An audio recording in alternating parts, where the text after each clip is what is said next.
Hello દોસ્તો, જય શ્રી કૃષ્ણ. અત્યારે આપણે મોબાઈલ જોઈ એટલે એની અંદર વધારે પડતી જાહેરાતો જ આવે છે. અને જાહેરાતો કેવી આવે કે તમે આ ગેમ રમો, ઓલી ગેમ અપલોડ કરો, બિંગો રમો, લૂડો ને એવી કેટલી પ્રકારની ગેમો ગેમ રમો એવી જાહેરાત આપણે કરે છે.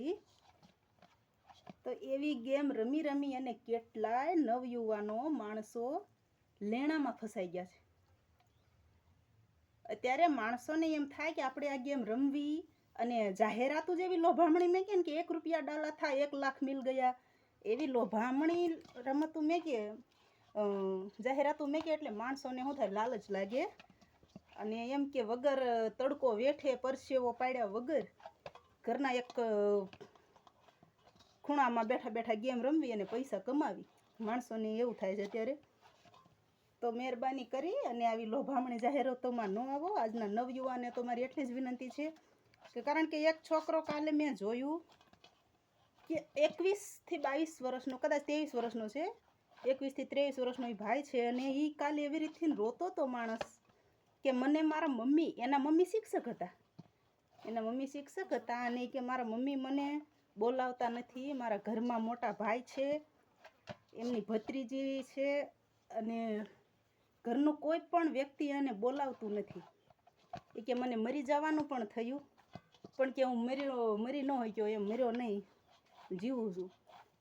તો બીજા ભાઈ જે એને સાંભળતા હતા ને ભાઈએ પણ સરસ સલાહ આપી કે તમે મરી જશો ને તો જીવ ના જશો, એટલે તમે મરો નહીં. અને જે લોકો આ ગેમ રમે છે ને એને ના પાડો. એ ભાઈ લેણામાં કેટલા આવ્યા હતા, 96 લાખ લેણું, 96 લાખ રૂપિયાનું લેણું થઈ ગયું ગેમ રમીને. આપણે એને સાંભળીને વિશ્વાસ ન હોય કે 96 લાખ એટલે એ કેટલોય માણસ અંદર ઉતર્યો હોય છે. સામેવાળા વ્યક્તિએ પૂછ્યું કે 96 લાખ થઈ ગયા ને સુધી કે તમને એમ પાછું વળવાનું ન થયું? એને એમ થયું કે હવે પછી રમીશ એટલે જીતી જાય છે, હવે રમીશ તો જીતી જાય છે. એમ કરતાં કરતાં ઓછી ઉધારાના બહુ કર્યા, અને છેલ્લે બાકી રહી ગયું ને તો ફ્રોડ કરીને પણ એમણે પૈસા લીધા.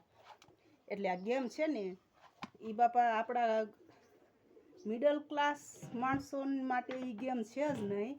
કરોડપતિના દીકરા હોય એ રમતા હોય ને રમવા દેવાય. આપણે આપણા બાપ દાદા જે ધંધો કરતા હોય ને એ કરી ખવાય. અને જાત મહેનત જિંદાબાદ. મોબાઈલમાંથી તો બહુ માણસો બધા લેણાદાર થઈ ગયા છે. એટલે આવી લોભામણી જાહેરાતોમાં ન આવી જઈશું. અને એ ભાઈ કાલે એવી રીતે રોતો હતો કે મારી ભત્રીજી છે મને બહુ યાદ આવે છે એમ. તો ઘરના સભ્યો કોઈ એને બોલાવતા નથી, અને એ ઘરે પણ નથી રાખતા, એને કાઢી મૂક્યા છે ઘરેથી. એટલે તમારી હારે એવું ન થાય, એટલે મહેરબાની કરી અને બાપ દાદાનો જે ધંધો હોય એ અપનાવો, ગેમની પાછળ ગાંડા ન થાવ. જય શ્રી કૃષ્ણ. સમજણા માણસો છે આપણા કાઠિયાવાડના, એટલે આપણે બહુ સમજાવવા ન પડે. ટૂંક સમયમાં ટૂંકી વાતમાં હંખી વાતને સમજી જાય. જય શ્રી કૃષ્ણ. ખુશ રહેજો.